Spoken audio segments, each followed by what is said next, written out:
She came up from the south, feet as big as running boys. She would not shut her mouth. Fly around my blue-eyed bess, fly around my daisy, fly around my blue-eyed bess. You almost drive me crazy.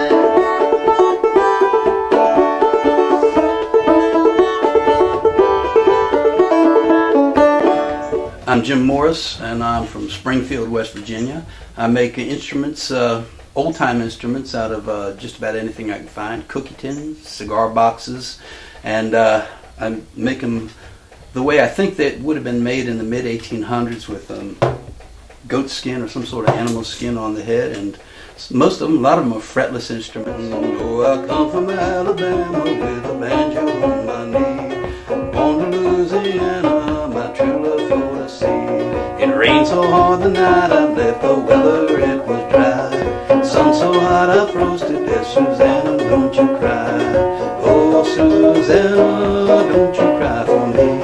I come from Alabama with a banjo on my knee. Make them out of cookie tins and cigar boxes. So some of them are banjo type, some of them ukulele or mandolin type. Similar to what would have been made on the plantations and in the mountains of West Virginia, or Virginia at the time, with whatever was available to the people living there, because they wanted to have something for musical entertainment.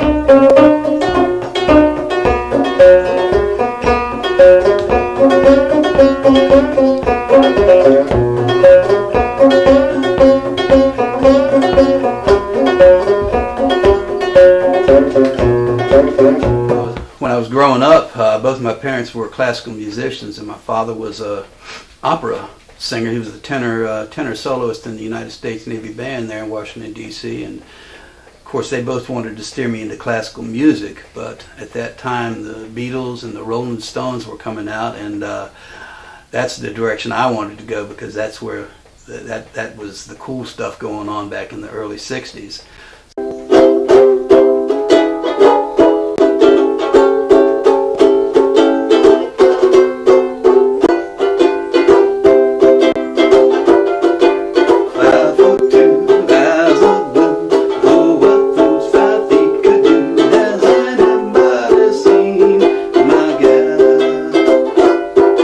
First got interested in playing banjo and this type of music, which is usually referred to as old time. It's old fiddle tunes, and it was played for dances and barn dances and parties and things. I was wandering around at the Hampshire County Fair, and I heard music coming from down at the FFA building, and come to find out it was Paul Roomsberg and a group of other musicians playing. It sounded so real to me. I was just instantly drawn to it, and I really, I guess you could say, got hooked on the old-time music and making instruments out of maybe what other people would throw away or donate to an auction or something.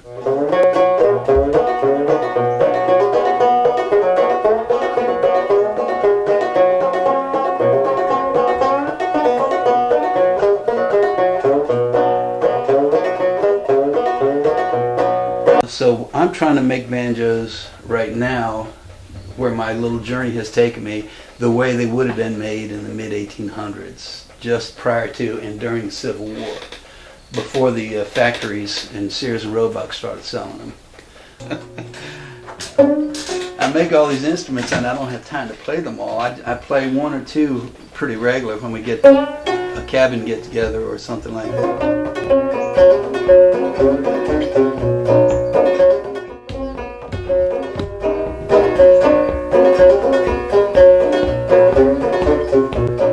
Songs and tunes were handed down from generations for a couple hundred years. A lot of these go back to Scotland and Ireland, and came over with the Scotch-Irish that first came to these mountains. Some German tunes too, but of course they got changed around after they got to the isolated mountains of the Appalachians.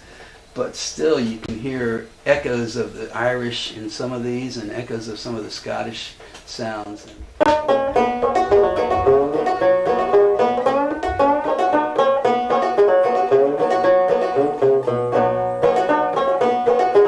My inspiration for cookie tins was this Foxfire book, and there's some pictures of ancient probably 100-and-some-year-old. They're called cake tins. So I guess you take a look at that picture of a old rusted cookie tin banjo. I'd heard of them, but after I saw this picture, and I'm going, man, that is so simple. Seems like just about anybody with just a slight amount of woodworking ability could do that. So that gave me the idea to try one of those, and I've made a bunch of them since then. This one was made out of a larger cookie tin, a regular Danish butter cookie tin, but it's I think about a 48-ounce size.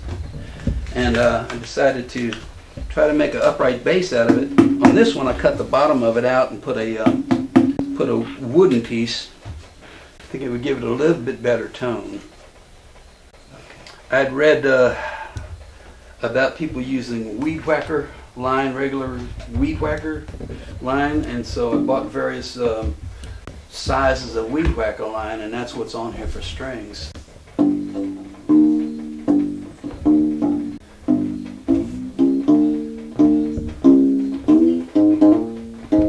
There's your homemade bass. A regular upright bass might cost close to $1,000 for a decent one. This one cost probably $20 for the parts. Fly around my blood mist, fly around my daisy, fly around my blood mist, you almost drive me crazy.